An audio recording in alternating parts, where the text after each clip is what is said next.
রাতে আগুন লেগে বসতবাড়ি পুড়ে ছাই হওয়ার ঘটনা ঘটেছে মন্তেশ্বরের কালেশ্বর গ্রামে। রাতে আগুন লাগার ঘটনা ঘটেছে মন্তেশ্বর ব্লকের শুশুনিয়া পঞ্চায়েতের কালেশ্বর গ্রামে। পুড়ে ছাই হয়ে গিয়েছে বসতবাড়ির ঘরের চালের কাঠামো সহ ঘরেতে থাকা সমস্ত জিনিসপত্র। বাড়ির মালিক শিবু দাস ও সরস্বতী দাস বলেন, আমার বসতবাড়ি 1.5 তলায় ওপরে নিচে নিয়ে 3টি ঘর। আমরা বাড়িতে না থাকায় আমার নাতি ও নাতবউ গতকাল রাতে খাওয়া দাওয়ার পর বাড়ির নিচের ঘরে ঘুমোচ্ছিল। গতকাল রাত 11টা থেকে 11:30 নাগাদ নাতি ও নাতবউ ঘুমন্ত অবস্থায় হঠাৎ শরীরের মধ্যে আগুনের গরম তাপ লাগায় ঘুম ভেঙে যাওয়ায় নিচের ঘর থেকে বেরিয়ে এসে দেখে বাড়ির চাল দাউ দাউ করে জ্বলছে। চিৎকার করে পাড়া প্রতিবেশীরা বালতি করে জল ছিটিয়ে আগুন নেভানোর চেষ্টা করে। পুলিশ ঘটনাস্থলে পৌঁছে দমকলকে খবর দিলে ভাতার থেকে দমকল এসে জল ছিটিয়ে আগুন নিয়ন্ত্রণে আনে। বাড়িতে থাকা বিছানাপত্র, আলমারি, বাসনপত্র, খাবার জিনিস পুড়ে নষ্ট হয়ে গেছে। প্রায় কয়েক লক্ষ টাকার ক্ষতি হয়েছে বলে দাবি বাড়ির মালিকের।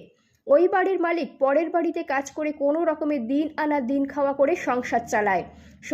সরকারি সহযোগিতা পেলে খুবই উপকৃত হবে বলে জানান বাড়ির মালিক ও গ্রামবাসীরা। বাড়ির মালিক ও একজন গ্রামের বাসিন্দা এবং মন্তেশ্বর পঞ্চায়েত সমিতির সদস্যা ইরাবতী দে আমাদের কি জানালেন দেখুন। কোন গ্রাম? কালসার গ্রাম।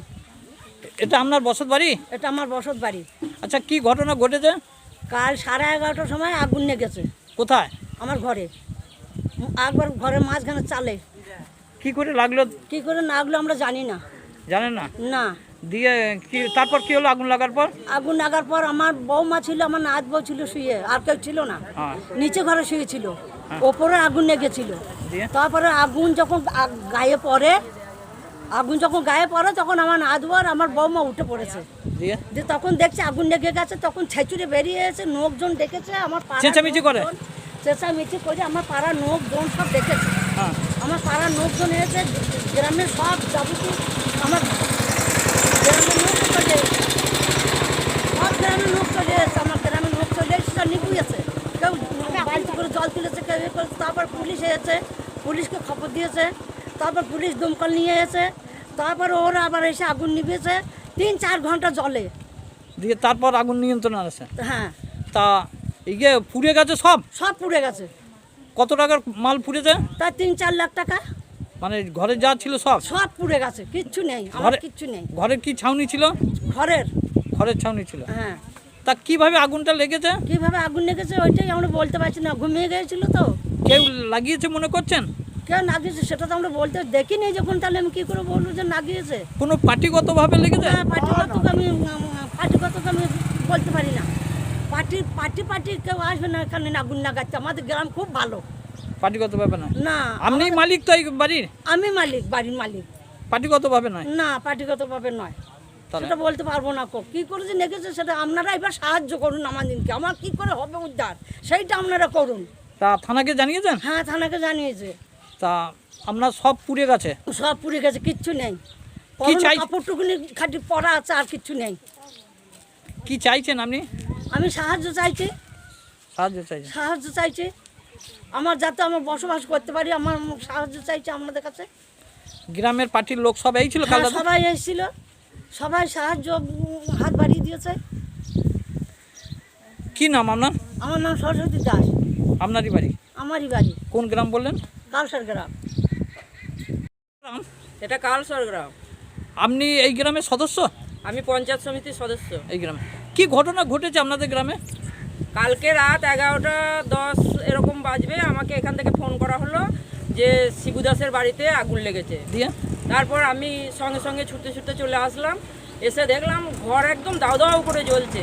আর গ্রামবাসীরাও এই ছিল? গ্রামবাসীরা তখন সব চলে এসেছে, পাশাপাশি ছেলে পিলে সমস্ত, 2টো পাম্প চলিয়েছে, প্লাস পুকুর থেকে পাইপ দিয়ে জল নিয়ে নেভানোর চেষ্টা করছে, কিন্তু কোনো মতেই মানে নিভছে না, প্রচুর ভাবে জ্বলছে। একদম খড়ের চাল দাউ দাউ করে সব কাঠি ধরে গেছে একদম পুরো। তারপর আমি প্রধানকে ফোন করলাম, মন্তেশ্বর থানায় ফোন করা হলো, ওখান থেকে পুলিশের গাড়ি আসলো, প্রধান সাহেব আসলেন। তারপর দমকলের ওখানে ফায়ার ব্রিগেডে ফোন করা হলো, ওখান থেকেও ভাতার থেকেও সঙ্গে সঙ্গে গাড়ি চলে আসলো। দিয়ে ওখান থেকে গাড়ি আসার পর তখন কিছুটা আয়ত্তে আনা হয়েছে আমাদের। কতক্ষণ আগুন জ্বলেছিল? আগুন 2 ঘন্টা। 2-3 ঘন্টা? 2-3 ঘন্টা মোটামুটি 11টায় লেগেছে। 1টা 10-15 তবে আয়ত্তে এসছে। দিয়ে কি ফায়ার সব ব্রিগেডের লোক এসে সব পুড়ে গেছে? সমস্ত সব ওদের পরে খাওয়ার মতন কিছু নেই, সব পুড়ে গেছে। সমস্ত পুড়ে গেছে। কত টাকার মতন মানে এত অসহায় লাগছে আমাদেরকে, বলার নেই কিছু। কত টাকার মতন মাল পুড়েছে মোটামুটি? কত টাকার মতন মাল পুড়েছে মানে 4 লাখ 4.5 লাখ তো হবেই, সব সমস্ত কিছুই তো পুড়ে গেছে। গ্যাস সিলিন্ডার থেকে গ্যাসের ওভেন থেকে থেকে সমস্ত জিনিসপত্র সব পুড়ে গেছে। আপনারা ঘরে একটা প্রেগনেন্সি মানে মহিলা ছিল, তারা কোনো রকম বেঁচে গেছে? কোনো রকমে মানে বেঁচে গেছে। তা আপনারা সারা রাতই জেগে আছেন না? আমরা সারা রাতই জেগে আছি। এর আগের দিন আমি আশায় কাজ করি, এসে নাথবউকে বলে গিয়েছিলাম যে মই দিয়ে ওদের ওপরে উঠতে হয়। তা আমি বলেছিলাম তুমি প্রেগনেন্ট তো, ওপরে উঠবে না, ওই মই দিয়ে নিচে শোবে, যার জন্য ওরা বেঁচে গেছে। নিচেই ছিল? হ্যাঁ, ওরা নিচেই ছিল। ওনারাই ছিলেন, আর কেউ ছিল না বাড়ির? ওরা শাশুড়ি বয়ে ছিল, আর কেউ ছিল না বাড়িতে। শ্বশুর বা দাদু, শিবু দাস, সরস্বতী দাস কেউ ছিল না বাড়িতে, ছেলে মিঠুন দাস কেউ বাড়িতে ছিল না। তা আপনারা সহযোগিতা হাত বাড়িয়ে দিয়েছেন? আমরা যথাসাধ্য চেষ্টা করছি, কালকে প্রধান সাহেবও বলে গেছে, আমরা চেষ্টা করছি ওনাদের থাকার বা খাওয়ার ব্যবস্থাটা করার জন্য। এই ধরনের ঘটনা এর আগে ঘটেছিল এখানে? কোনোদিন ঘটেনি, কোনোদিন ঘটেনি। আপনারা আতঙ্কে রয়েছেন? প্রচণ্ড আতঙ্কে আছি যে এইভাবে কিভাবে হতে পারে এটা, কিন্তু কোনো কিছু আমরা মানে ভাবতেই পারছি না যে ওটা কি করে হলো, কিছু বুঝতে পারছেন না? কিচ্ছু বুঝতে পারছি না। সাংঘাতিক আগুন, কিভাবে লেগেছে তাও বুঝতে পারছেন না? না। কি নাম আপনার? আমার নাম ইরাবতী দে। আপনি এই গ্রামে পঞ্চায়েত সমিতির সদস্য? জ্যোতির্ময় মণ্ডলের রিপোর্ট, সুন্দর বাংলা নিউজ। বাড়ি এখানে।